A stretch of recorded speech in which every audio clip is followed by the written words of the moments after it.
In Aquidai village on the Atlantic coast south of Ghana's capital Accra, fishermen are arriving home with the day's catch, just as they have done for hundreds of years. The brightly colored fishing boats used to come home full of fish, but these days things are different. A day out at sea often yields a tiny catch.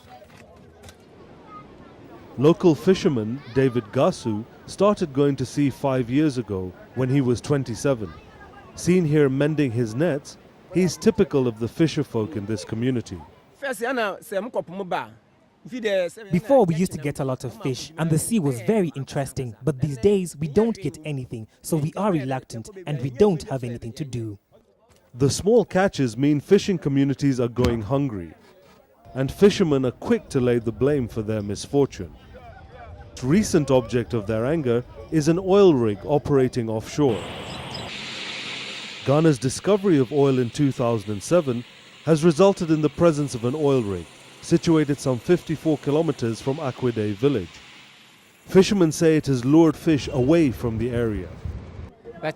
Since the oil came, all the fish have vanished.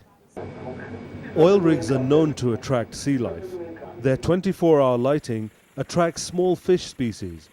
Artisanal fishermen rely on the small fish to make a decent living. The anger of these fishermen may be misplaced. Light attracts fish, but it can only attract fish from the local environment.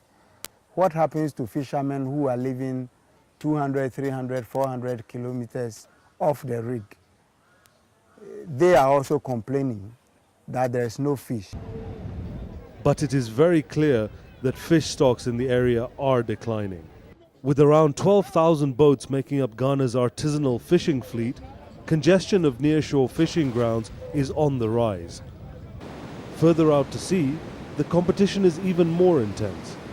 With over 100 trawlers, more than 30 tuna boats, and hundreds of smaller commercial vessels all hunting fish.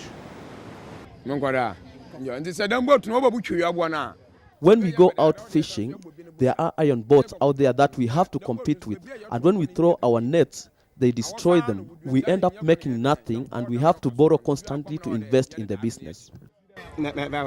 Since a fifth of Ghana's population of 23 million people depend on fish for their survival, the income from the fishing licenses should be plowed back into the local community. All the roads to this place are bad. There are no lights and water too is a problem. Tired of empty seas and endless problems, David has decided to help himself. He has turned to the land to make a living and has planted a 1-acre farm with bananas, cassava and pineapples. Fishing is not good now. I have to combine it with farming to provide for my family. Ghana's government is now supporting the production of staple foods by facilitating loans to small-scale farmers. Faced with increasingly empty seas and no clear answers as to why, David's choice may prove to be a wise one.